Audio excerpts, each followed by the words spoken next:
All praises to the Most High. What's going on, y'all? This is your boy. Y'all know who this is. Y'all already know. I ain't even about to lie. And we ain't even about to play the game today. It's the Shabbat, and we are turning up. And we got my brother, my beloved brother, our brother. I don't want to mess his name up because I really ain't good with people's names. So we not even about to go there, y'all, for real. So I'm gonna just let him go ahead and introduce himself and tell y'all what he came to do.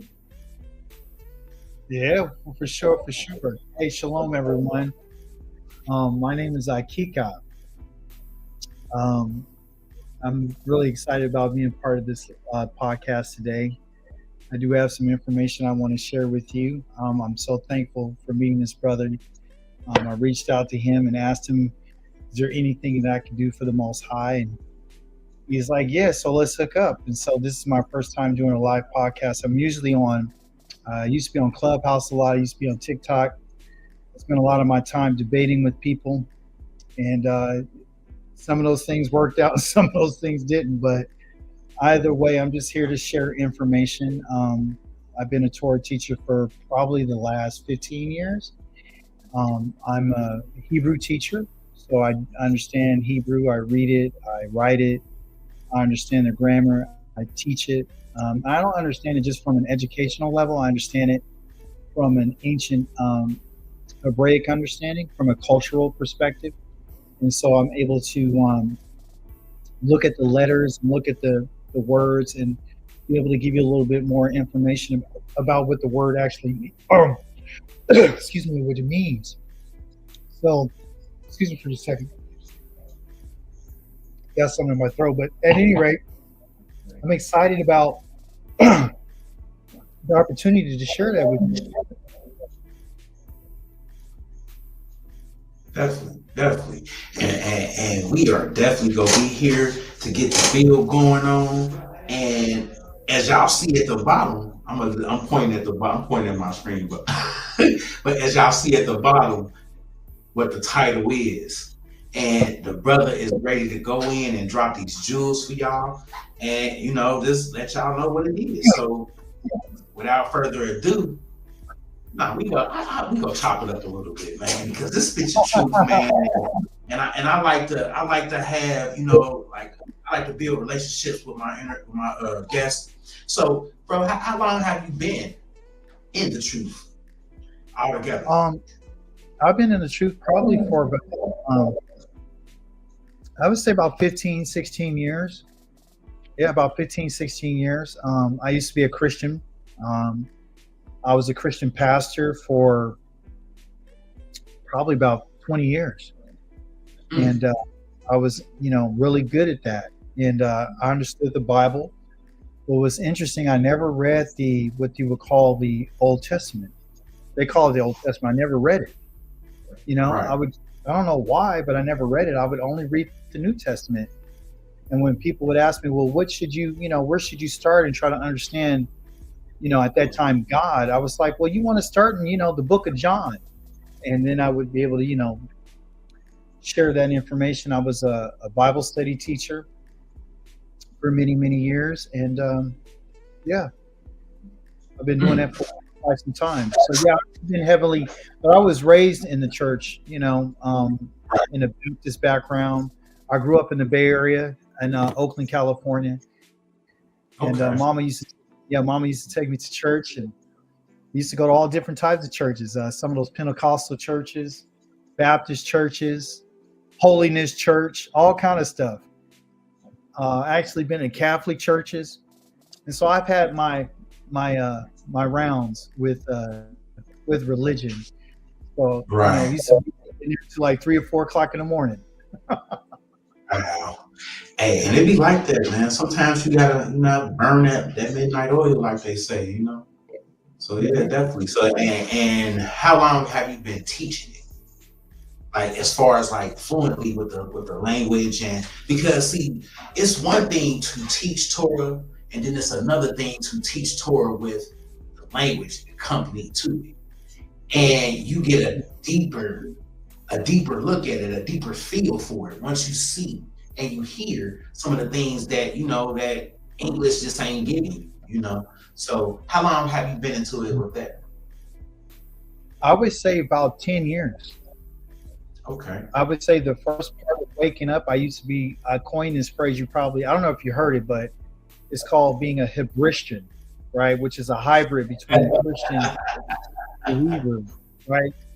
So I Right, used to right. be a Hebristian, and as a Hebristian, I was still trying to hold on to Christianity, the New Testament. And then one day I was praying. I started praying. I was like, in the name of, and something like hit me. He's like, no, no, no, no. Why are you doing that? So I asked Most High, it's like, you know, why am I praying in the name of your son? Is this really what I'm supposed to be doing? And so I did some investigation, and I found out, no, no, no, no. There is no praying in anybody's name. Moses never prayed in any other person's name. Abraham never prayed in nobody else's name. Nobody ever Mhm. used anyone else's name except for the name of the Creator. So when Right. I came to Correct. me, I was like, wait a minute, this is different. So then I started doing my research, and I started looking at the names, and I investigated the name. That's like it exists. Yeshua, that name does exist, but no one ever prayed in that name. Right. No. So I got frustrated because I felt like I've been fooled and I've been deceived, and I'm the one who did it to myself. So I got so angry when I found out what I didn't know that it caused me to say, well, if I'm never going to get deceived ever again. I'm never going to be lied to again. When I found out the Right. names Right. of the prophets were changed. His name is not Isaiah. His name is Yashayahu. When his name is not Jeremiah, it's Yeremiyahu. And all these names, and the Yeah. Creator's name has changed. So that was just the beginning. So I was like, okay, well, how did I not know this? And then it came to me, it's the language. It's the language. So if you don't know the Mhm. language, you're going to get deceived. That's just what Oh it yeah. is. Oh You're yeah. deceived. If you don't know the language, you're getting deceived. And I totally agree with you on that, bro. Like I definitely, because when I started to learn the language and just peeling back the layers of Genesis chapter 1, verse 1, Mm-hmm. it was like mind blowing. Just some of the things that, that the Most High, not, well, yeah, the Most High, but our ancestors had, hid. Because they Mm-hmm. say, oh, Torah is it's easy to understand. And at times it is, but it is definitely an esoteric text. Definitely Yeah. not esoteric, but exoteric. My bad, y'all. It's an exoteric text. And you have to, just like with any other nationality or people, when you get into their book and their history, you have to learn their language a little bit to understand certain things. So I definitely agree with you, bro. I definitely, and I learned from a good brother. He was a good brother. He taught us the history and the language, and it was deep. It was some deep classes. Like, we learned the parsing and how Mm-hmm. to use the gematria and all that. It was like, I love gematria. Mm-hmm. I love it. But without further ado, man, we gonna get into this lesson, y'all, because it's the Shabbat and we don't want to speak too many, outside words or anything like that. But we already know that everything that we do, and when we do it for Yah, it ain't outside the way, you know. So we gonna go ahead and get into it. And I'm about to sit back and just enjoy, because it's been a while since I've heard that. Y'all don't be feeling no type of way, but I got some teachers that I listen to, and the rest is like. But we what I'm saying now is that we about to get into some good teaching. So without further ado, your brother, our brother, you got the flow. I'm about to step back. Okay. Thank you so much. Again, I I want to thank everyone for attending today and being live. I've already taught this class today. I have several classes that I teach, but I want to share the significance of the Torah. Um, One of the things that I want us to understand about following the Most High is that we're on a path. And if you're going to be on this path, you're going to, have to learn things that you've never probably heard before. Okay. And on this path is going to be the Torah portions. I know often you might hear about what the Jewish people might say that you're learning a Torah portion, but it's not for the Jewish people, it's for our people. And what they've done is they've taken our teachings and they've designed a teaching program based on what is written in our scrolls. So whatever is written in our scrolls, we have to follow, right? And this is the only way that you're ever going to learn about the Most High. This is the only way. There's no other way to learn about what the Most High's expectations are and what he expects from us as a people unless you are on this path. And the path that we're on is called the path of righteousness, okay?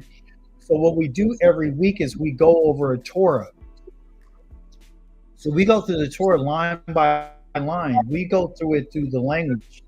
I don't study just in English. I actually study the language. I don't know if you can see this, but the actual language, the Hebrew language. And I look at the cultural significance of all the words and what they mean. And so we go through this every day. Now, you don't have to learn or have to know the language up front. Let me bring it up again for you guys. Okay. Hold on. My bad. Y'all see it? Okay. All praise.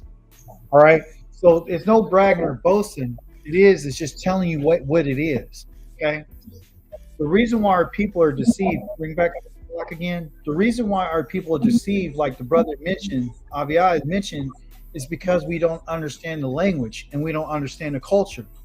So they have a lot of people out here that are teaching us things that are not what the Most High said. And you don't want to learn from them because we've already been tricked, right? So go ahead, bring it up on the screen again for me. There you go. All right, so I'm going to go through. This is a presentation that I have. I just wanted to explain to you what it is. So in your Torah portion, which will be in the book of Genesis, I'm going to use English names so you'll understand what I'm talking about. The book of Exodus, the book of Numbers, the book of Leviticus, the book of Deuteronomy. Okay, that's the Torah. That's the Torah. Those 5 books. Okay. Now the Torah that's in Genesis is not the Torah that is in the book of Exodus. Right. The Torah that is in Leviticus is a Torah that specifically talks to the priest. Okay? So our understanding of the Torah is the instructions. Now, feel free, Aviad, to chime in and ask me any questions that you may have. Okay, definitely. Okay? So when we talk about Torah, what we're talking about is the instructions, okay, that are being given to the individuals. Okay, so the Torah that's been given to the children of Israel is different than the Torah that's been given to Abraham, Isaac, and Jacob. It's different. You can find that in the book of Deuteronomy, chapter number 5, verse number 1 tells you. Okay, just for your reference. Today we're talking about, I'm just trying to explain to you why you should be able to go through the Torah portions. Okay, so it's a truly an honor and a mercy of the Most High for us to be able to share what we know about the Torah. Because if you don't know the Torah, you're done. Okay. So in summary, in these chapters, chapter number 22, 23, 24, and 25, inclusive is talking about the Torah. Okay. About what's happening with what they call Balaam and Balak.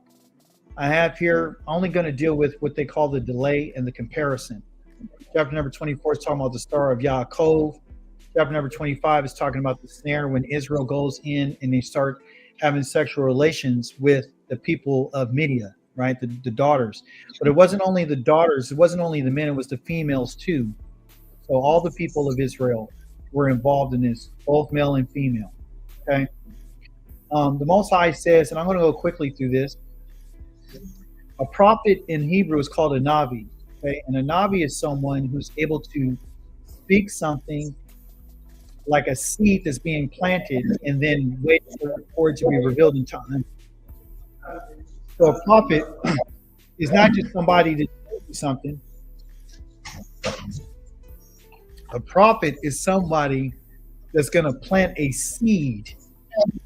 And the only way that you know that that prophet is real and what they said is from the Most High is actually when you see it. So the Most High is not asking you to believe. You have any questions on that? Yeah. I'm listening, bro. I'm yielding to the wisdom. Let's go. Okay. I'm listening. So I'm getting a little background too. I think it's like a read, like I'm hearing myself. Okay. I apologize. Let's see if I can fix that. I'll probably have to turn on. Is that better? Yep. Perfect. Okay. I can hear myself. Just a tad bit. Yes, it's okay. Is that better? Let's see. Yep. That's better. All right. praises. Thank you, John. So what we're talking about is someone who the Most High is not asking us to believe anything. Nothing. I got a little reverb. Can you hear it? Nah. Because it's like an echo. Like an echo. Yeah. Is it real? Does it sound better? Well, every time I speak, I hear myself. So it's like I'm saying to come back like 2 seconds later. Which makes it difficult because I think someone's talking and it's really me. Is that better right there? Let me see. Yeah. Well, it still happens. It's real heavy. Not real heavy, but it's better now. Yeah, I had to turn it down a little bit. Okay. Yeah. Okay, I'm sorry. I work through it. I try to get. Okay, so anyway, everyone, the bottom line is the prophet is someone who is going to give a seed. They're not there to tell you to believe anything. You got to wait to see it. So prophets are used to warn people. They're not there to make you believe something that doesn't exist. They're there to share the message that the Most High told them. Okay? I'm not going to read what the prophet said. I'm just going to tell you what a prophet is. You can look at Yashayahu chapter number 1, which is Isaiah. Okay? Give a little information about that. There's a couple of different things that I want you to understand about if you and I are going to be what they would call the Yasharim, as what's in our title today. And of course, I'm going to explain to you what the Yasharim is when I get to that slide. I want you to think about some of these ideas before we get there. I don't want to tell you what the Yasharim is. Not yet.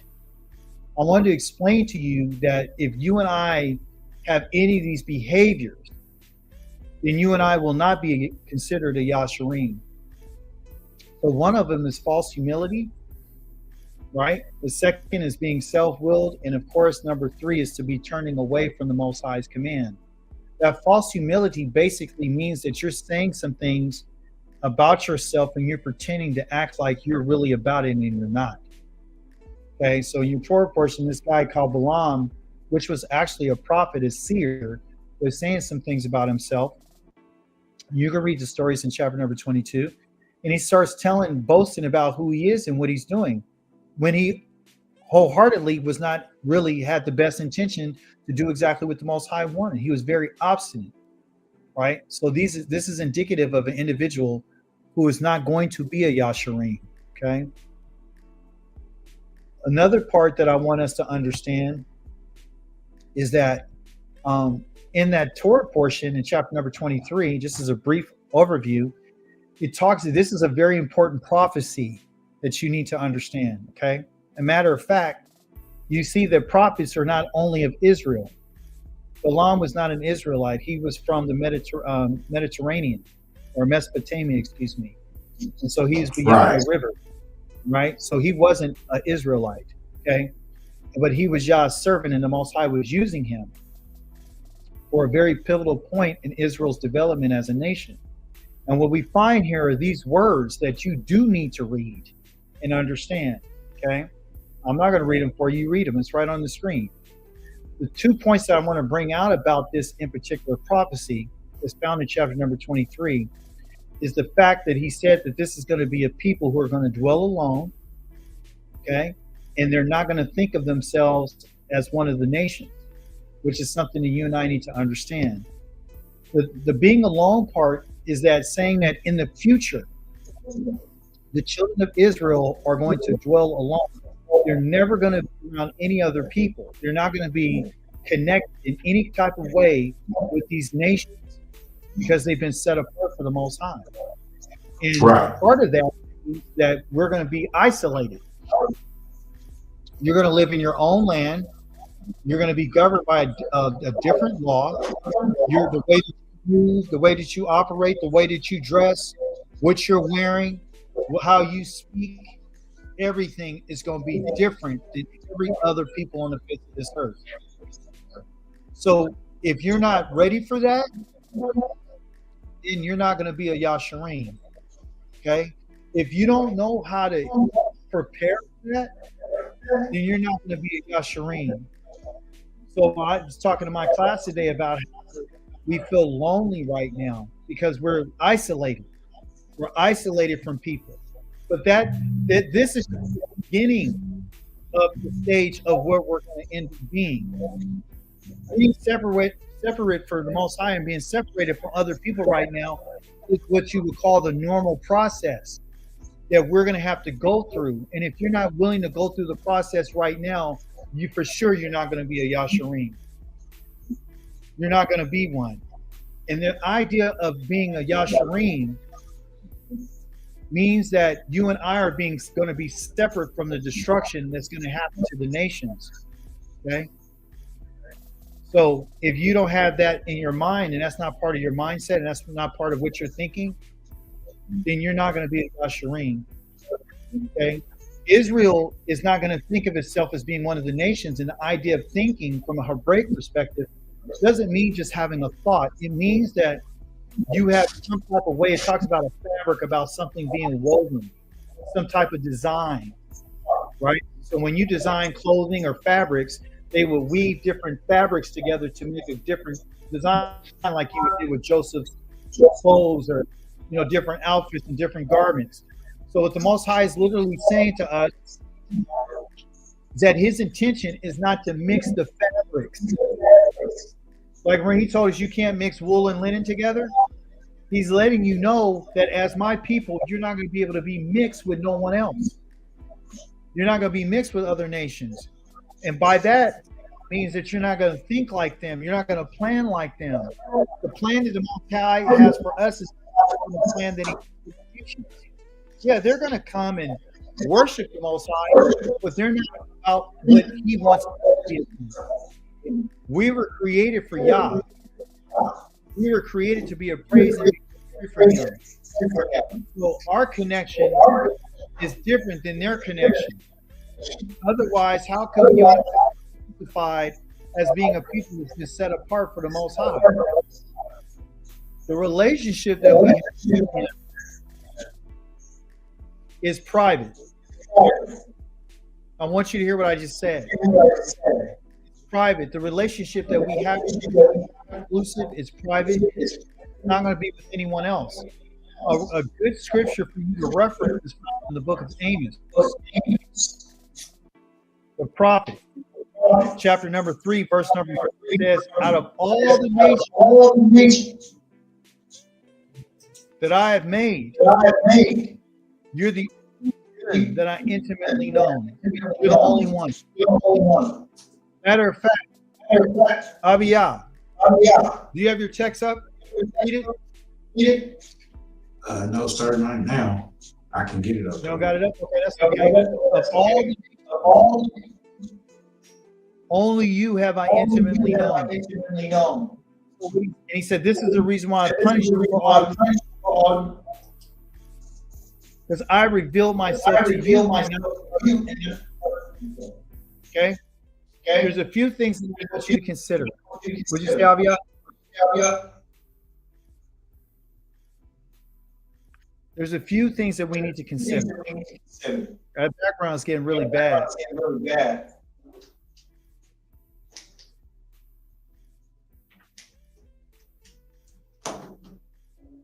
Is that better? Yep. That is. Well, I heard Well, myself a little bit later. All right. There's four things that I want you to consider today. You can see it right on the screen. The reason why the Most High has or put us in a place of isolation is for the idea of privacy. Because the Most High wants you by yourself so he can develop you. So you can be free from all the other things around you. And if you're not willing to do this, right? If you're not willing to be under his protection, then you're going to get everything that everyone else is going to get that is not underneath his protection. If you're not willing to follow the Most High the way that he's asking, you're going to receive what everyone else is going to receive. So what he's doing is he's making a difference between the nations and a difference between Israel, his people. So you're unique, okay? And in this uniqueness and in this relationship, it causes you to be free. Now, often people don't look at being with the Most High as freedom. Okay? Can you hear me, Avia? The people don't see it that way. They think being with the Most High is restrictive. They don't think of it as being free. You're going to be set free from the destruction that everyone else is going to get that is not with the Most High. Okay. The judgment on the earth has to happen. And this is what he's trying to prevent. Okay.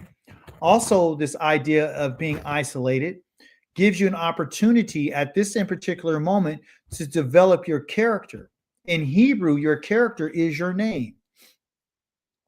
So the name that you have, not my name, Akika, or your name, whatever your name, Abiyah, those are characteristics of who we are as a person. When he's talking about is the name that you hold, which is the name of Yisrael, which is the name that the Most High gave to our father Yaakov. That name says that you have prevailed with the Most High and with men, okay, that you're an overcomer. So the idea of you being isolated is to develop your character, right? So you could get prepared to overcome, to have power with the Most High and to overcome and to prevail. The development of your character also too is reflected in your family. And so it starts with you as an individual. Secondly, it translates down into your family. And third, it then becomes part of the nation. Because as a collective, the Most High is developing a nation out of families. He's developing families out of individuals. So this is very exclusive. And this is a very unique relationship that we have with the Most High. Okay. The third part that I want to talk about is your capacity. Once we get to this fact of understanding what our role is and what our responsibilities are going to be in the future, then you and I would have to develop this capacity. And in the capacity I'm talking about is while we're by ourselves and this character is being developed, you're now being able to hone in your skills of problem solving. You're going to have some more emotional intelligence. You're not going to have some outbursts. You're going to be more calculated in your thoughts. You're going to be able to withstand some different things, right? Why? Because you're in a place of exclusivity and freedom and protection. The Most High wants us to get more of an understanding. That's the reason why he's isolating you. So don't think because he separated you from your family that he hates you, and that, of course, they do hate you because they've made a separation. In Hebrew, hatred is separation. Okay, it's not just an emotion, it's an actual act. Okay, so the capacity for you to be by yourself is to develop more capacity so you can get more of an understanding. When you're isolated, it gives you more time to think. It gives you more time to study. It gives you more time to meditate. It gives you more time to consider. That's the reason why I have here consider careful consideration. Okay. Because what we're talking about is our future. That's what you're talking about. You're talking about your inheritance as a people, about the land that he swore to our ancestors. What we're talking about is your standing, which is your status in the world and how the world is going to view you. So what the Most High is doing a work on us while we're in our exile.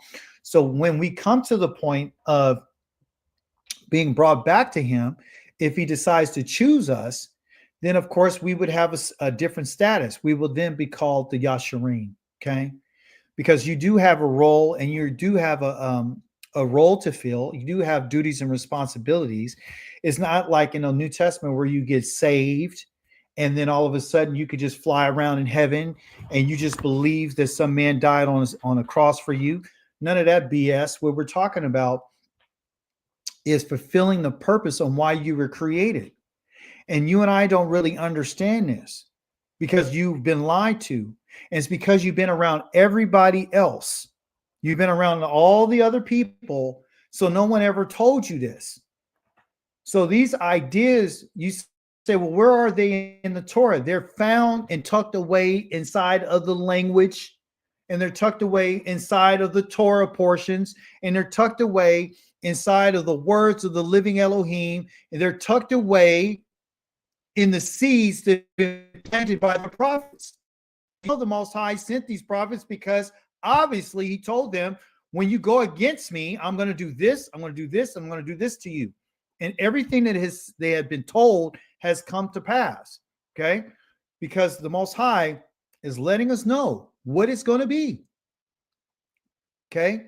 Because his idea is to gather the people to decide which one of these individuals are going to be worthy of going into the land. Our ancestors failed the Most High Yah. And the descendants of those ancestors are reaping the benefits of those failures. And he's looking for the people of those ancestors for them to determine and decide, I'm going to be different and I'm going to do something different than my ancestors did. You understand? So you're saying, I want to pick up where my ancestors left off. I want to do something different.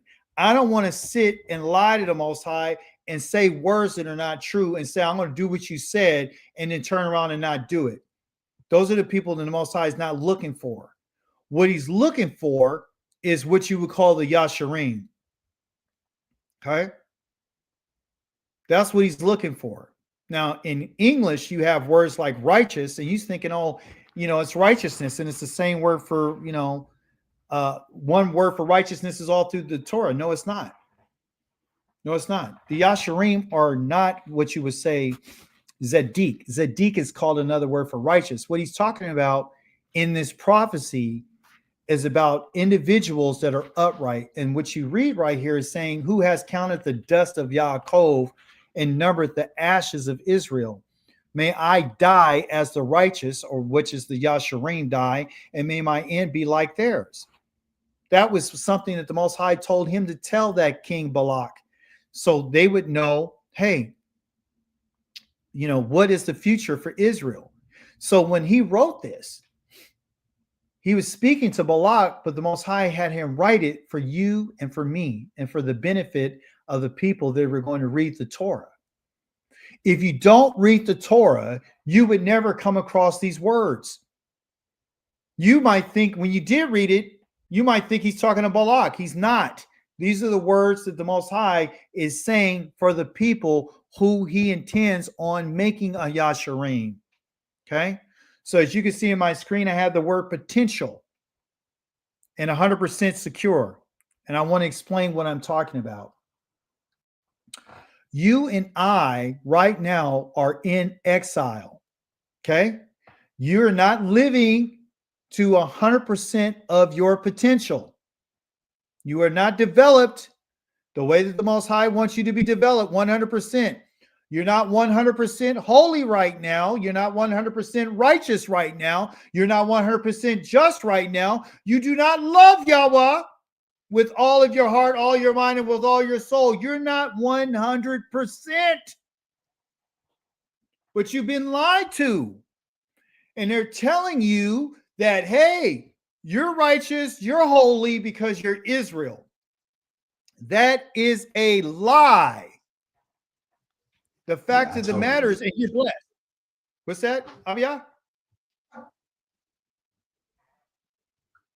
Can you hear me, Avia?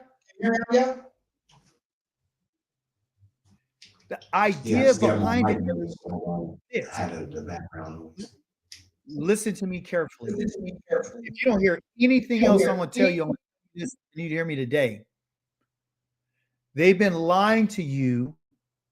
They've been telling you that you're righteous. They've been telling you that you're holy. They've been telling you that you're set apart. They've been telling you that you're blessed. They've been telling you that you're upright. They're telling you all these things.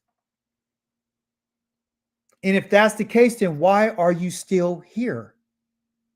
Why are you still in exile? Why is it that our enemies still have taken over us? Why do they still have power over us? Why are you still a slave? Why are you still employed? You're an employed slave. An employee is a servant. The employer is the master. You're not serving Yah.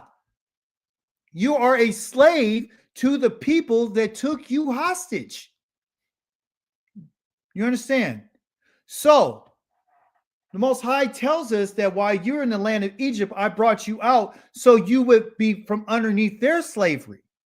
Anoki Yahweh Eloheka Asher Hotzitika Tamea Retza Mitzrayim Abethav Avadim. Translation: I am Yahweh, your Elohim, who brought you out of the land of Mitzrayim, out of the house of bondage. You were their slaves. So he brings us out so you wouldn't be slaves. He brings us out so you can stand upright, so you can be Yasharim. But he brought our ancestors out, and they were not Yasharim. So what you see on my screen right here on the right-hand side, there's those Hebrew words right there. Yashar is the first one, Asher is the second one, Sha'ar is the third one, and Shir is the last one. Okay? That's a whole nother study.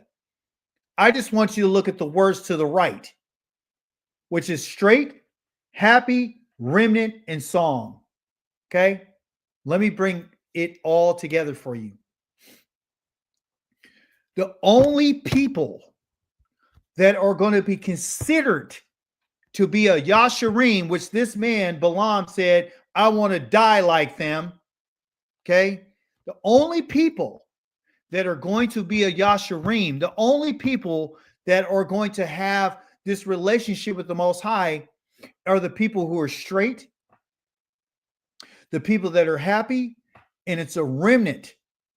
And it's the people who are going to be able to sing a song to the Most High. Okay? Akika, what are you talking about? If you notice in those Hebrew words, all the letters are identical. They're just arranged differently. So the one on the top, Yashar straight, if you look to the left, it's a Yod, a Shin, and a Resh. Those are organized that way. You look at the second one, said Aleph, a Shir, a Shin, and a Resh. The next one is a Shin, an Aleph, and a Resh.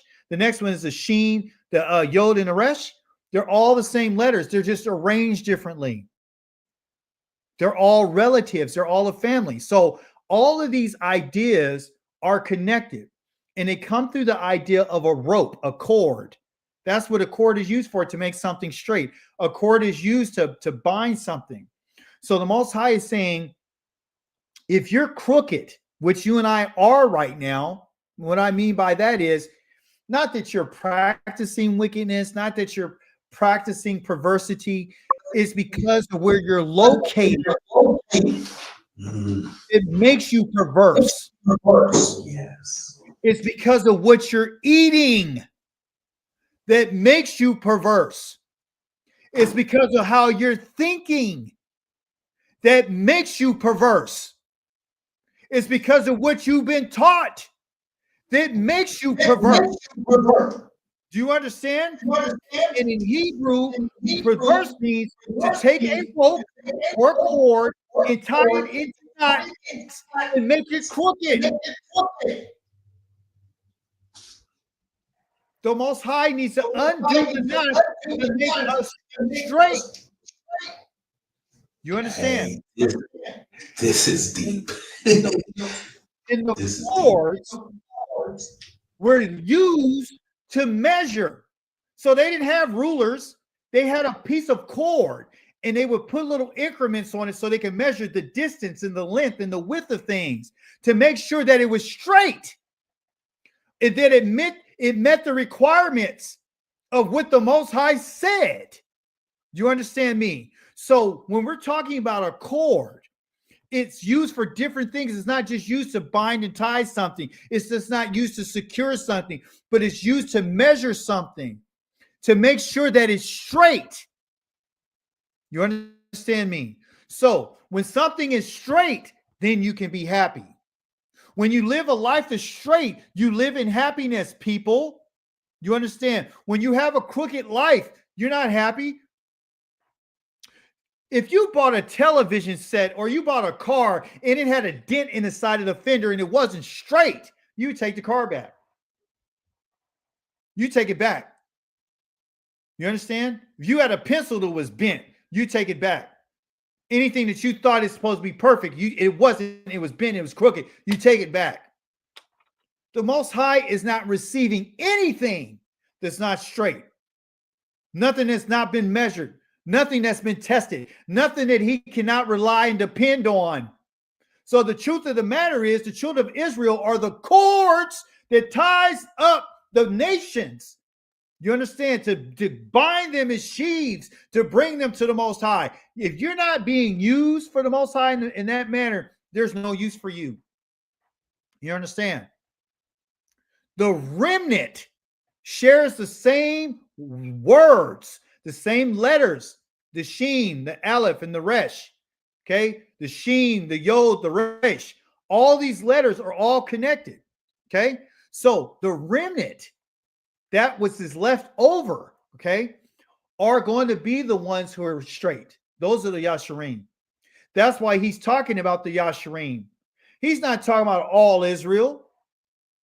He's not talking about just the men of Israel. He's not talking about the women of Israel, or just all of them. He's talking about a remnant of Israel. He's talking about those that have been left over of Israel. Most High is not looking for all Israel. He's not. There's a group of us. There's a remnant, a small selected group of people that the Most High is looking for that are going to be chosen. You might say that we're part of the remnant right now. You don't know that. You don't know it all because you read the Torah don't mean you're part of the remnant. All because you know how to speak the Hebrew language does not mean that you're the remnant. You cannot choose for Yah what Yah is going to choose. You and I don't have that right to choose nothing. You're the one that's going to be chosen. You don't get to choose yourself.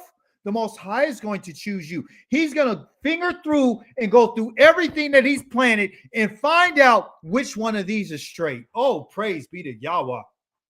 Do you not know that he uses a palm tree to tell us something that is straight? And when it's straight, right, it's called a tamar, right? Like the woman Tamar, it's a palm tree. And it means to be upright. And it bends and it bows, but it always comes back to being straight. You understand? So the remnant are going to be the happy ones. And because they were chosen by the Most High, those are going, and they're the survivors. They're going to be the ones who are going to be able to sing a song unto Yahweh. You understand? So when the children of Israel came out of Mitzrayim, when they crossed through the Red Sea, the first thing that they did when they went through the sea is there was a woman named Miriam, who grabbed the tambourine, gathered the women together, and started singing and praising the Most High because they were delivered from their enemies. You understand? That's when we're going to sing a song to Yah. So listen, no shade on nobody making songs right now. No shade whatsoever, okay? But the song that he's talking about right here is a different song. You can read these songs. The song that he told the nations to sing and told Israel to sing is all in Psalms chapter number 94 all the way to chapter 100, where they begin to sing a new song to Yah. Not an old song, a new one. Why? Because of what he's done for the Yasharim. You understand me? So when we're talking about the remnant are going to be the ones who are able to sing this song, because they're the ones who are going to be happy, because they're the ones that the Most High said, I'm going to choose you to be the ones that I want to secure. And you're the one that I have selected out of all the people of my people, because in Yahweh's people are a group of rebels who still want to do what they want to do right now to this day. Okay, so what do I mean by that? Am I being legalistic? Am I saying, well, if you work on the Shabbat, you're wrong? No, you're in captivity. If you got to go to work and work on the Shabbat, you got to work on the Shabbat. But I tell you, when you get home or when you get off or before you go to the Shabbat, you should be able to be pre-planned everything. You try to do the best that you possibly can. No excuses. The only way that you and I are going to learn about what he said, and even to qualify to be part of the Yasharim, you're going to have to learn what did the Most High say. What did he say? You understand me? So we're not going to come and try to turn and change anything about what he said. If he said that you need to bring me an offering on this day, you're going to bring the offering that he said. If you can't bring that offering, you say, yeah, I can't bring it. I remember it, though. I remember it. You're not doing adding and subtraction. You're not doing compensating for losses that you have. The Most High knows that he sent us into exile. He's not looking for us to do all of the law, because you can't while you're in exile. But religious people think that they can. So what do? They go in and they change his laws to accommodate themselves so they can feel like they're closer to the Most High. So they think that they're qualifying as the chosen ones. So they think that they're Yasharim, and they're not. You're not a Yasharim until Yahweh says you're a Yasharim. You will know that you're a Yasharim when you're singing that song after the Most High delivered you.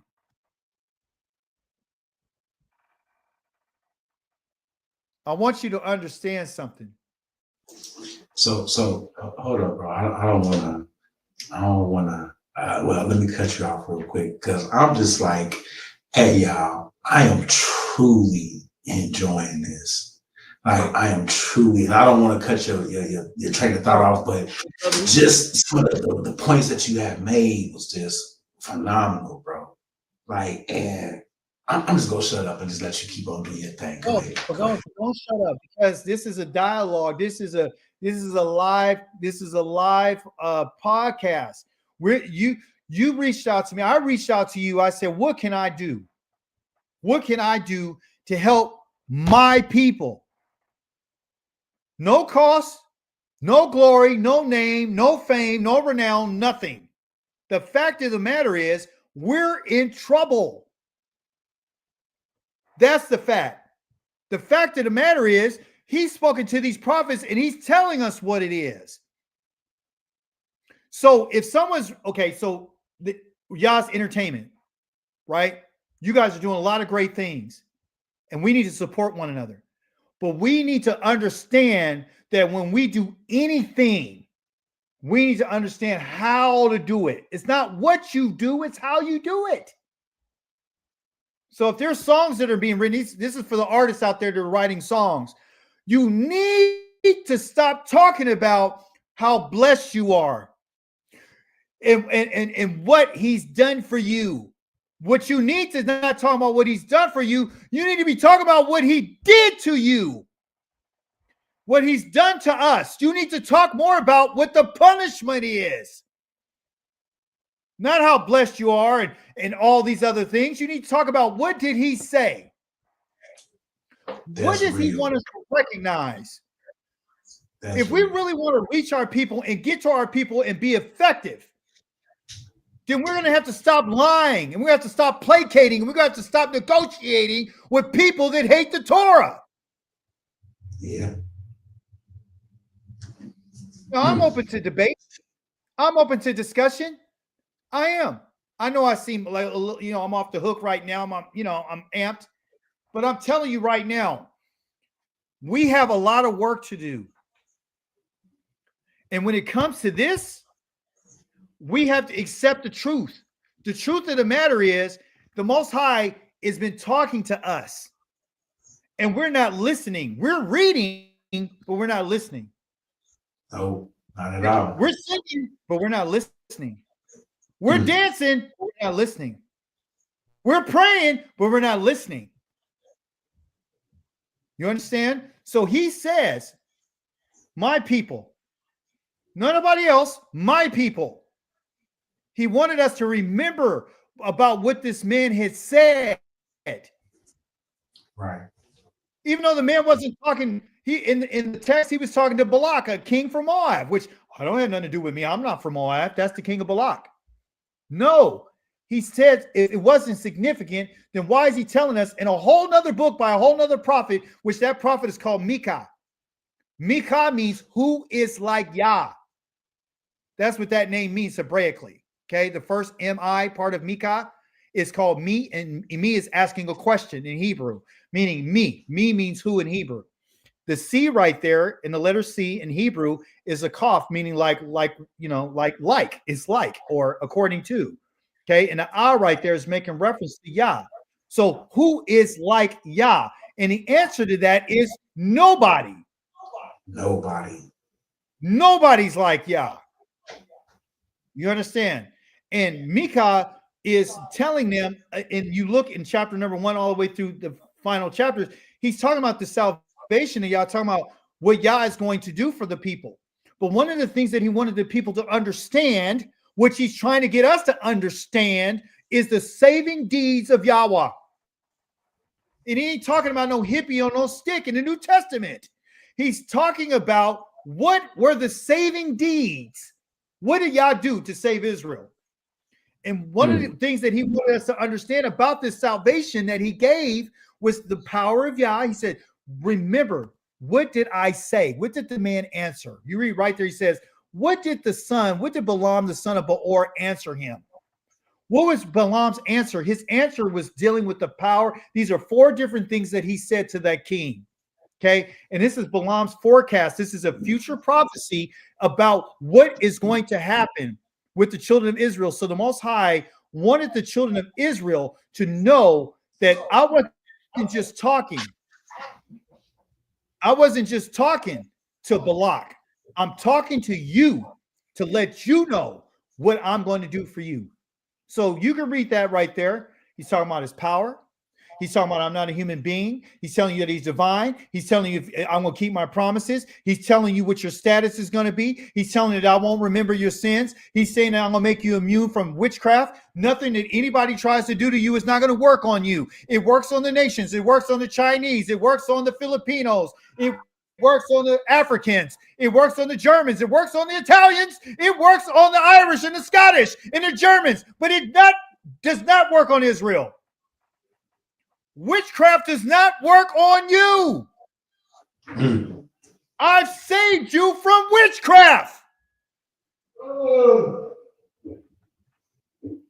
That's the saving deed of Yahweh, people. Yeah. So the future forecast is because I love you, because I'm going to make sure that nothing ever happens to you, I'm securing your future. I told you nobody got the power to curse you but me. If I did not curse you, you'll never be cursed. If I bless you, you're always going to be blessed. Hallelujah. Because I'm your Elohim. I'm your power. Yah's divinity is beyond human understanding, people. He's not a human being. I don't know how many times he has to say that I'm not a man. He gonna have to keep. He does not get tired. Yeah. He doesn't urinate. He doesn't defecate. He doesn't get sick. He doesn't lay down. He doesn't get hurt. He doesn't get emotionally bent. He doesn't do any of that. He doesn't cry like your Savior did in the New Testament. You understand? He's not a human being. He told us, Isaiah 55, I am not like you. My ways are not your ways, and my thoughts are not your thoughts. House. Do you understand? He is divine. He's not from earth. He never came through a woman's vagina. Do you understand? He never hit a birth canal. He was never breastfed. He never had his diaper changed. He never has to be bathed. He doesn't get cold. Do you understand? You didn't have to comb his hair.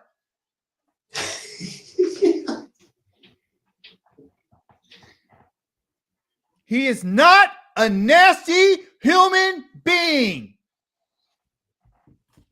Praise God. Now, Akika, you're saying all this and you're very passionate about it. What evidence do you have that Christ is not God and God is not a human being? Right? I think that would be the question that's asked. Well, let me help answer for you right quick. I hope you don't mind me taking a pause so I can give you some scriptural context. Everything that you have right here is found in the book of I know Hebrew, but Midbar, which you would call the book of Numbers, chapter number 23, is what's listed right there. Those are the 4 things that he said to Balaam to tell that king of Balak. But I want to deal with the idea of his humanity, okay, that he's not a human being. Here's the evidence. The evidence is going to be found, so you'll know that I'm reading, okay? The evidence is found in the book of Job, chapter number 25. Okay. Chapter number 25. This is what it says. And let's begin in verse number 4. How then can humans be righteous with God? How can human beings be righteous with God? I'm reading in English so those of you who are listening can understand it. Okay. How can those born of a woman be clean? That's the question.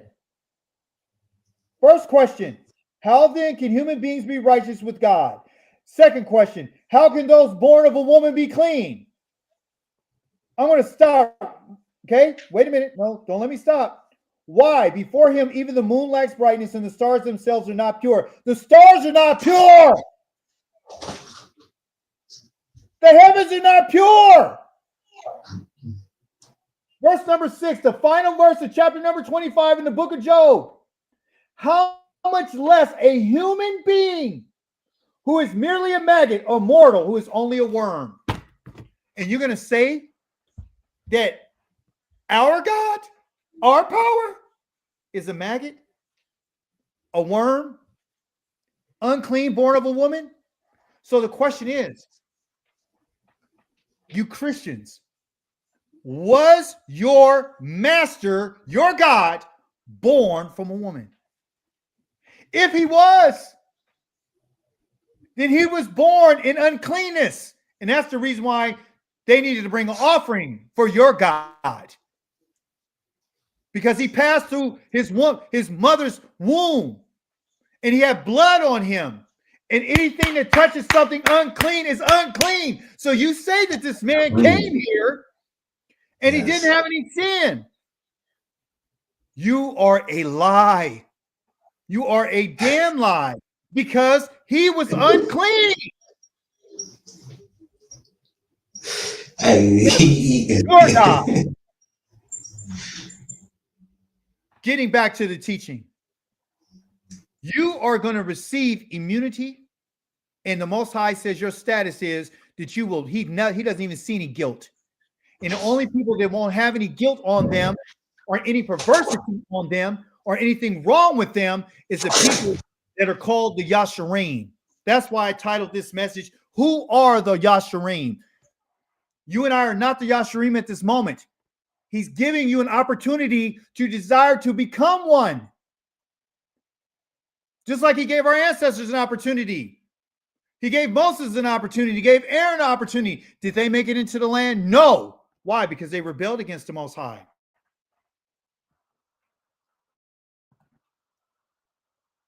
Now, I've given you the ideas of what a Yasharim is. Okay? The question is, who will be selected to become a Yasharim? You're not automatically becoming a Yasharim because you're Israel, people. That doesn't make you Yasharim. You can still be a rebel. You can still be in resistance and going against the Most High right now. You can still be self-willed. You can still be hard-headed. You can still want to go against his power. You can still say stuff that he ain't never said. You can still say that you're the priesthood and you know that you're not. You can still call yourself a Levite and you don't have no registry, no paperwork, no documents, no scrolls, no one to verify what you just said. What you said. And no DNA. No DNA evidence whatsoever. Not a lick. Nothing. But you said it. But you don't even realize that the Most High said anybody to put their hand to that work, I'm killing them. Numbers chapter 1, 2, and 3, I'm killing you. You put your hand to that inheritance that don't belong to you, and you said it's yours, God's going to kill you. This is the kind of talk you don't want to hear. You would rather for me to tell you you're saved and you're going to heaven. That's not going to happen. But take a look at this profile right here. I told you that you're not a Yasharim, which is true because none of us are. And I'm not a Yasharim because I'm not straight, not yet. Yah hasn't made his selection. I might be sitting here talking to you and I'm sounding all good and everything. I could turn around tomorrow and decide that I'm going to do what I want to do. I could turn around and be reluctant to do what the Most High said tomorrow. You said, well, where's that at, Akika? You're scaring me because you're telling me that I can fall away. Yeah, you can. What's the evidence of that? Well, it's found. And if you read, if you like to read, you can read over there in Ezekiel chapter number 18 to tell you that you can abandon your righteousness. You could turn around tomorrow or today and decide that you want to be wicked. And the righteous can turn, the wicked could turn today and say they want to be righteous. But what you and I have been told is that there's an oscillator. Like we could go from being righteous to wicked and wicked to righteousness and righteous, wicked, and we could go back and forth with the Most High because we're so used to going back and forth down to the damn altar on Sunday that now we've become accustomed to that type of behavior and we're thinking that that's going to be acceptable. I'm here to tell you today that I found out and I discovered that that's not the case. You don't get to vacillate between being righteous and being wicked. If you're going to be righteous, be righteous. The moment that you flip is when you flip. Yeah. Yeah. Yah says your former righteousness cannot save you. Do you hear what I just said? He said in the book of Ezekiel, your former righteousness will not save you. So if you're doing some wickedness and you're hoping that I got a whole bunch of righteousness banked up, I've been keeping the Sabbath, I've been reading the Torah, I've been eating clean, I've been doing what he's told me, that all of a sudden now I have a pass to do some wickedness. You are going to be mistaken.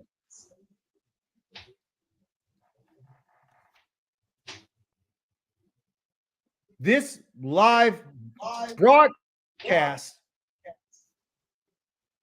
podcast, broadcast, live stream, whatever it takes, we're going to leverage this media to tell our people the truth. I name myself Akika, by the way. Akika means, Ak means brother. Aki means my brother. Akika means I'm your brother. And in Hebrew, being a brother means a strong wall of defense.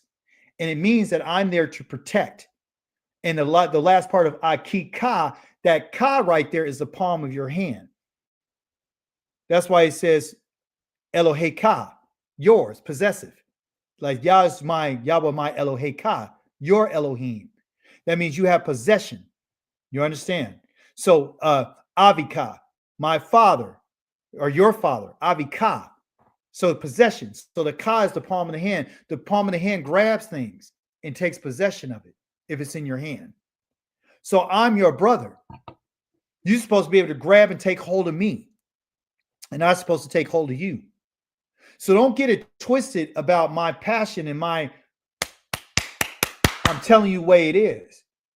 Because if the Most High has allowed me to speak and given me the opportunity, and he puts anything in my hand, I'm going to be held responsible.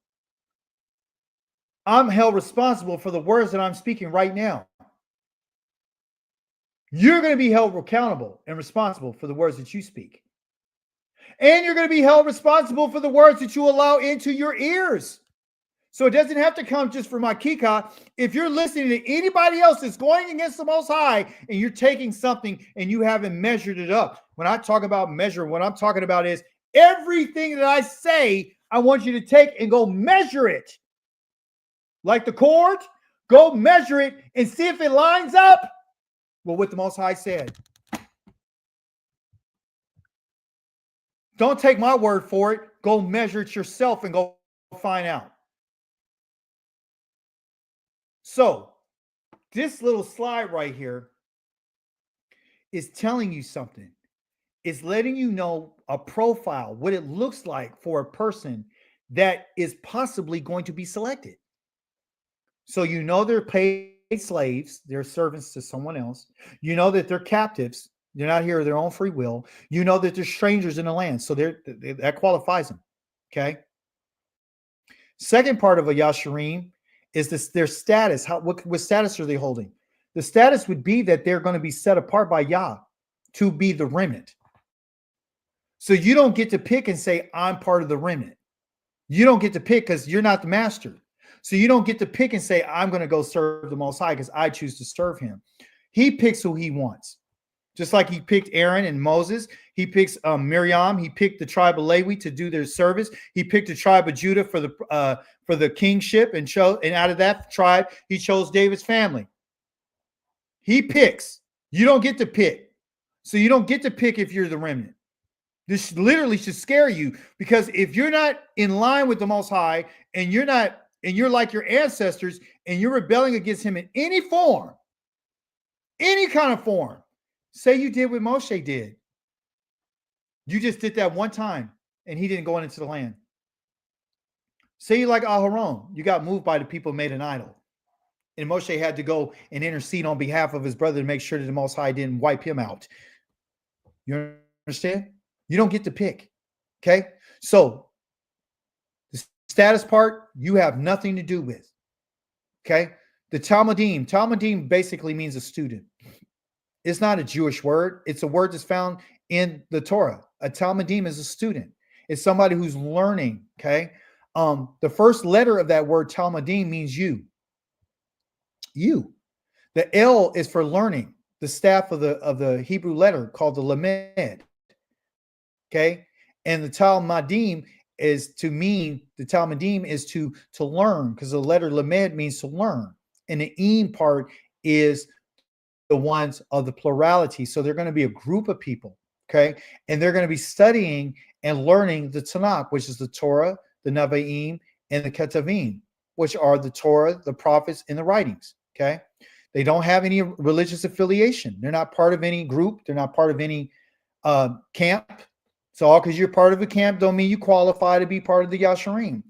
All because you're part of a synagogue, or you're part of somebody's house, or you're part of some other organization. You're part of the House of Israel in such and such city, or you're part of this, or you're part of that. Let me name them. You're part of the House of Israel in Missouri, Cincinnati, New York, California. Doesn't matter. He doesn't care about who you're affiliated with. It's whether or not you meet the qualifications. The qualifications are laid out based on being straight and him choosing to be a remnant. Yah has never given us the mind and the eyes to see and the ears to hear. So you're thinking, and I was thinking, that our eyes have been open. Your eyes ain't been fully open. They haven't. You see things, but you don't see what he sees. And that's evident because there's things that have not been revealed to us. Like you found in Deuteronomy chapter number 29, verse number 29. This is not 29:29. This is 29:9, I think. It says, nevertheless, to this day, Yahweh has not given you a heart to understand the meaning of mind, and he has not given you eyes to see or ears to hear. And from that time all the way up to we are right now, he still hasn't done it. But that's offensive to people who want to be in a certain status with the Most High and want to brag about what they do know. You know how slaves are. You know how we like to brag about what we know. He's like, no, you don't know. You don't know. And if you did know, then you wouldn't be where you are right now. If your ancestors knew, you wouldn't be exiled. And all because the Most High is waking us up doesn't mean that we're not in that spot. Your eyes are not open. Not the way that he opened Balaam's eyes to see. He didn't see the Malach of Yahweh. Can you see a Malach of Yahweh? No, you can't. I used to always say that. I'm going to cut you off, but I used to always say that, like, you know, people be like, man, we come from a righteous nation and kings and queens. And I'm like, you can't show me 100 years consecutively in our history where our nation was righteous. No, it's not consecutively 100. You can show 50 with Solomon, but even then, they wasn't righteous. No, So we have not seen. They haven't done it. 50 years. They haven't done it. This is what we haven't been told, and that's the lie. We got to get out of our lies. He talks about, you know, in the book of Hosea, chapter number 6, I think. No, it's not Hosea. It's Jeremiah, chapter number 6, verse number 19, 16, 19. He says that, you know, my fathers, we've inherited lies, right? So that's the nations talking. The biggest lies that have ever been told is the lies that we've been telling ourselves. We love the lies that we tell ourselves. That's my quote. We love the lies that we've been telling ourselves. We'll listen to our own lies. So that's the problem, that we've been listening to our lies. So when we tell ourselves the lies that we like to hear and we love to hear, then there's no problem. So as a people, we've been lying to ourselves, and we've been saying some things like we're righteous, we're set apart, we've worshipped the Most High, we've done what He's asked. They're, you know, such and such and such. You know, we're set apart right now. No, you're not.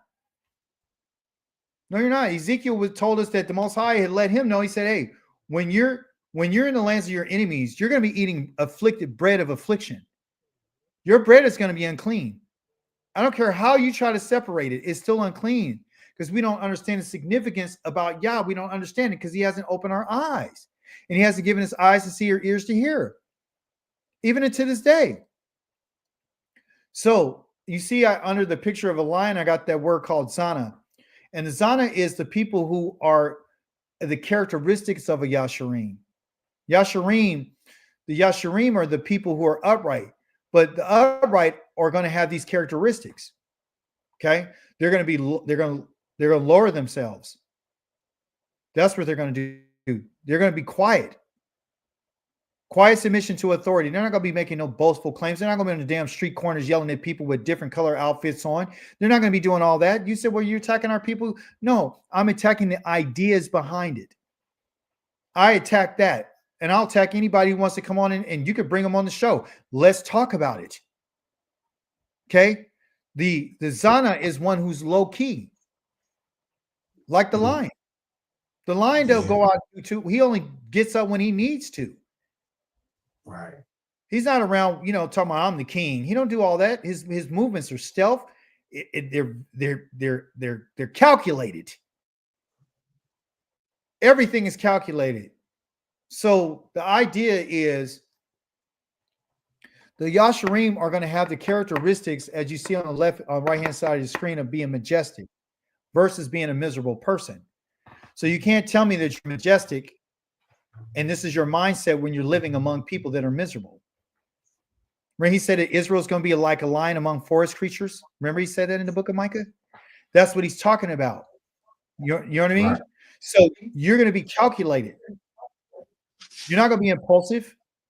Impulsive means that if somebody say something, you just blow off the handle. You don't, the course of action you take is just uncalculated. You're not measured in your responses. And this is the reason why I know that I'm not a Yasharim at this moment. You know why? Because some of my responses are impulsive. I'm telling you the truth. I'm your brother. I'm not here to lie to you. I'm not here to tell you I've achieved this and I never have impulsive moves. I can't tell you that I don't get angry and upset at stuff that I see, that I some things I don't handle things the right way. I can't tell you that, I don't go off and cuss somebody out. I can't tell you that. I'll be a liar. I can't tell you that I'm there's everything about me is responsive. That I don't try to, stretch here or move here a little bit here and there. No, I'm learning. And I'm learning how to develop a better character. And that's what this is all about. Okay? And some of the things, as you see on the screen, is that there's always going to be some hindrances to us achieving these goals. Always. And the number one problem is ego. We get in the way of ourselves. We think so highly of ourselves to the point that we can't even see our own mishandlings, or we can't see our own deficits, because we have such a high value of ourselves and we don't see it. See what somebody just said? You're right. You're not permitted to twist Yah's words. You can't edit his words. You cannot dilute it. You can't add to it. You can't add water to nothing. You can't take away nothing. You can't put yourself in a position to say that you are somebody that he says you're not. That right there is rebellion. If he said that you're cursed, and while you're in the lands of your enemies, I'm going against you. Leviticus number 26. But you got these people out here, Israel, saying that he's for us. And you can't even defend yourself against the tax man. Your job tells you to do something, you'll follow it. You got more respect for your damn job than you do the Most High. What do you mean? Your boss tells you to do something, you do it. That's a lot of us. You're in a meeting, tell you to be quiet, you shut your mouth. Your husband tell you to be quiet, you keep running your damn mouth. Because you don't respect it. Do you see that? Huh? You go to work and they tell you to clean up behind yourself. Hear me? Do you leave your dishes inside of the sink at your job? Do you not wipe out the microwave when you're at work? We're at home. You do whatever you want to do. You see? So let's keep it real. Can I just keep it real? Can we just do 100%? Huh? And I'm not talking about any in particular person. I'm just bringing the ideas out of what it was and what it is. You understand? So ego's a damn problem. Fear is a problem. If I do what he says, then I'm not going to be who I need to be anymore. You're so concerned about what you look like and what other people think about you. That's hindering you from potentially becoming a Yasharim. And last but least, the social pressures that we face as a people. Because you want to be included on everything that you saw in your Torah portion this week. If you read it, you would find out the children of Israel joined themselves to Baal Peor, and that's a feast of feces. I don't know if you know that, but they were worshiping the anal sex. They were having sex with people, and they were defecating on side of an altar, on the altar, beside the altar, all around the altar, and then they have an orgy. Yeah. Just wipe it off and then start doing a whole bunch of nasty acts together. That's why the Most High took those individuals and hung them and impaled them. You understand? Because that's what Israel is. Filthy. You understand? So, the Yasharim, those are the individuals. And last but least, I'm going to close on with this on my teaching today, is to tell you and I that the Most High has already told you. It said he's already been told. You already know what it is, Adam. You already know what it is, human being. You already know what it is, male. You already know what it is, female. You already know what it is, child. You already know what it is, adolescent. You already know, senior citizen. What is Yahweh demanding of you? He's not asking, he's demanding it. He's always seeking this. Everything that you see on the screen right here is an infinitive absolute, meaning it's always going to happen. Like you always walk, your eyes are always blinking, you're always going to eat, you're always going to, go to sleep, you're always going to, you know what I mean? It's an infinitive absolute. Your eyes are always going to blink, constant. Seeking, doing, loving, and living. That's what the Most High wants from you. Doing what he says. Loving, showing grace and mercy and compassion, and walking, meaning living in the manner the Most High told you to live, and to live in a way that Zana means to live in a low-key life. Don't you stick your chest out in front of the Most High. Don't you talk about how much you have and what you've been doing and what you're doing now and what your plans are. You don't know nothing.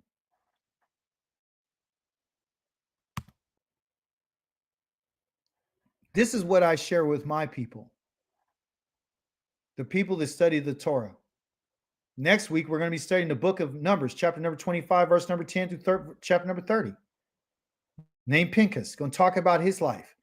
The Nevi'im of the prophets in Jeremiah, chapter number 1, verse number 1, chapter number 2, verse number 3. All the way through there. Navi is a prophet. Ketuvim is the writings found in Mishlei, which is Proverbs, chapter 1 through 8, talking about wisdom. When you read this for this next week, if you decide to stay on the path and to walk on the path that the Most High wants you to walk, so he can teach you about everything that you learned today and start teaching you and start developing your character, so he can decide whether or not you're going to be selected. But if you don't have even the potential of being selected, don't read, don't study, don't do it. Just keep believing. That's all I'm going to tell you. Keep believing and see what happens. I don't believe anything. I don't. I do what I'm told. That should be. Yeah. Obedience. That's what the Most High wants is blind obedience from us. That's it. Why would you question something? Why would you question your creator? Like, I just don't see how, and before I say this, bro, this was a beautiful lesson. I was like attentive, and just everything that the power, the power of your voice, the conviction, and when you said, hey, everybody ain't the mean, you know what I'm saying? Everybody ain't that. Like, y'all gotta stop acting like y'all living righteous and we not. Let's just be real. We've been lied to, and that right there is gonna resonate and probably touch a couple of nerves. But this is the Spit Your Truth podcast, and that's what we do. We touch nerves. We touch nerves with the truth. All praise to the Most High. So yeah, definitely, y'all. We're gonna be doing this every Shabbat. And the brother has to come back and has to give y'all these jewels, because it has to be solid teaching going on in Israel. From all places, from all Knessetes, from all camps, from all classes, we have to teach solid Torah and stick in the Torah. The brother didn't go, he went a couple other places, but his whole focus was Torah.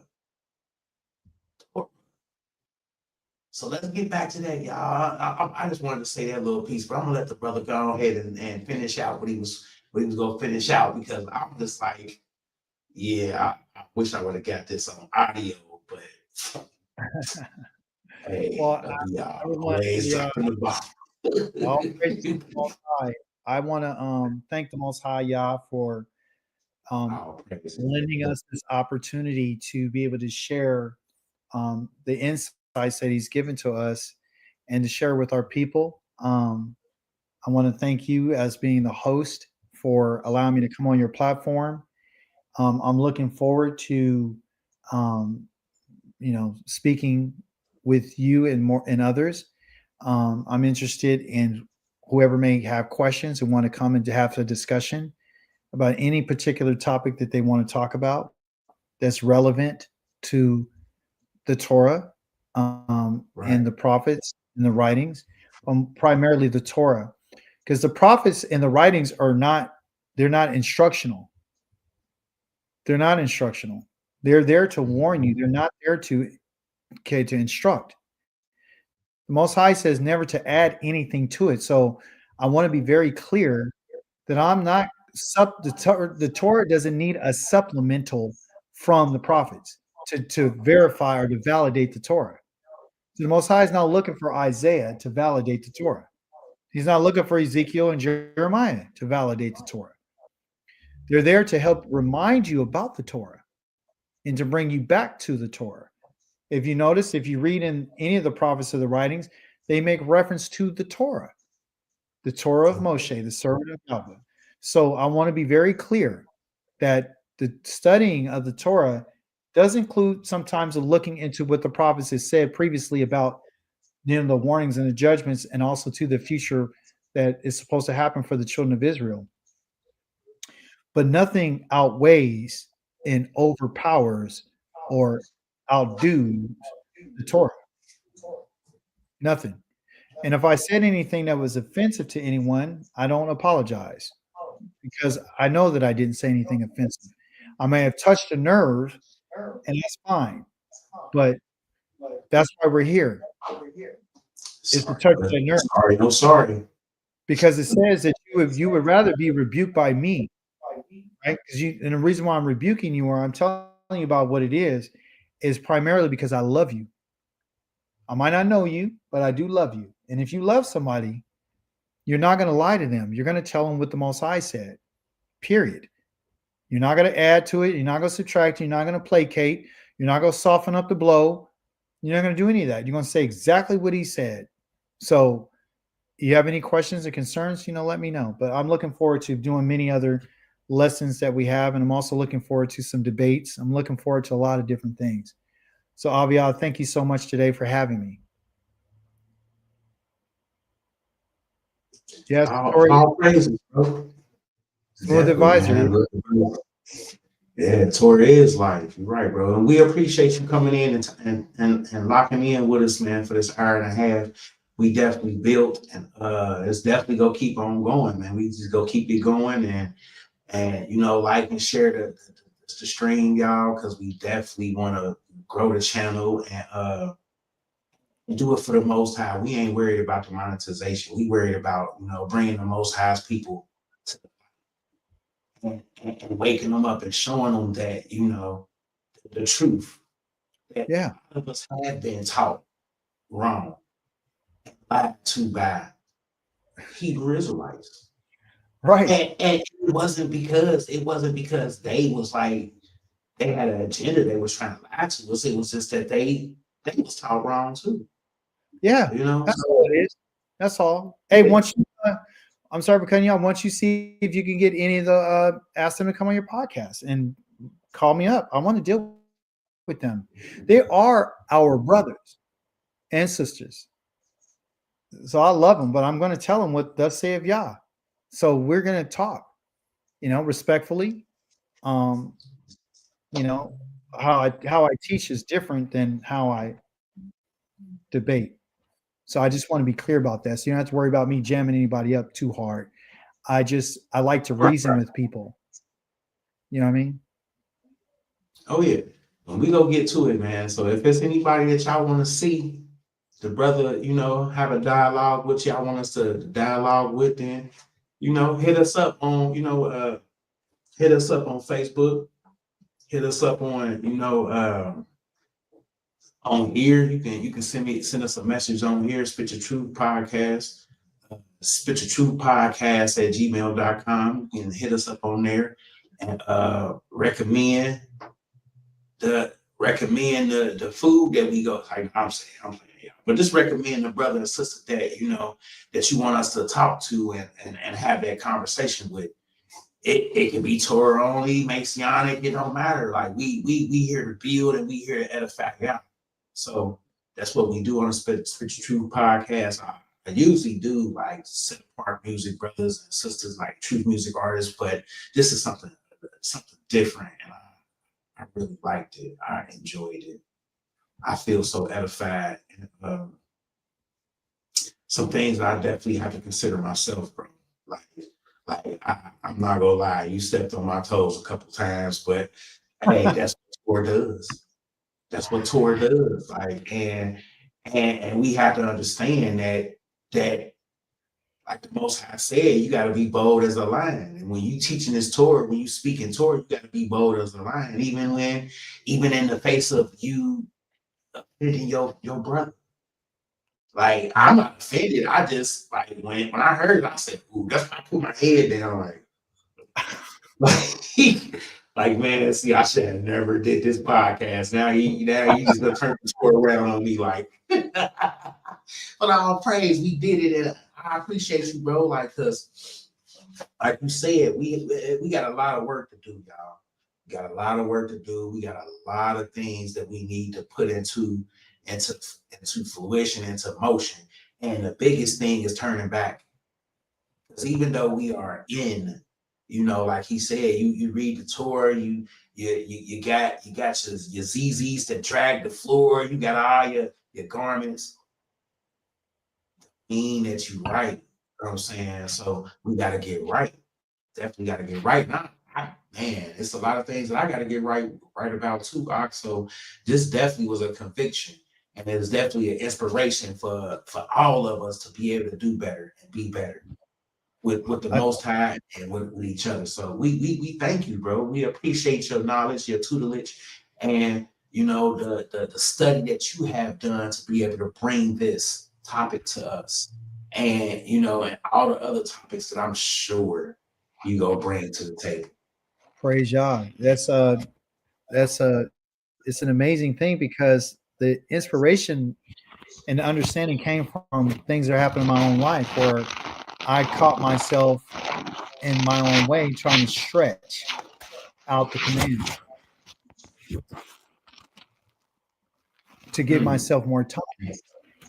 And you can't do that. So when Yah's talking about coming to us, he's not just coming back to us because we're an exile people, and he's just going to try to save us because we belong to Abraham, Isaac, and Jacob. It's deeper than that. It's looking for individuals who understand the purpose of the call. And if you don't understand that purpose, there's no reason for you to go back into the land. It's just what it is. So we can play the games that we want to play, but you're not playing a game with him. You're playing a game with yourself. So I caught myself in my own actions and behaviors of delaying righteousness. Delayed. I mean, I did what was righteous, but it was delayed. And any righteousness that is delayed is not righteousness. Righteousness is immediate. It's not delayed. Obedience is not delayed. It's immediate. Response is immediate. It's not delayed. Do you understand?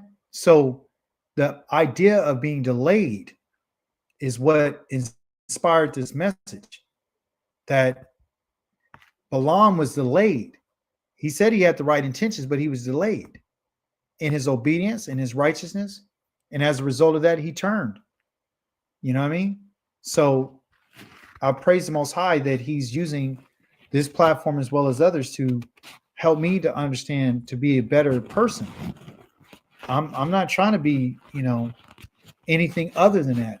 I think that's why I'm in it. I think that's the reason why I desire it.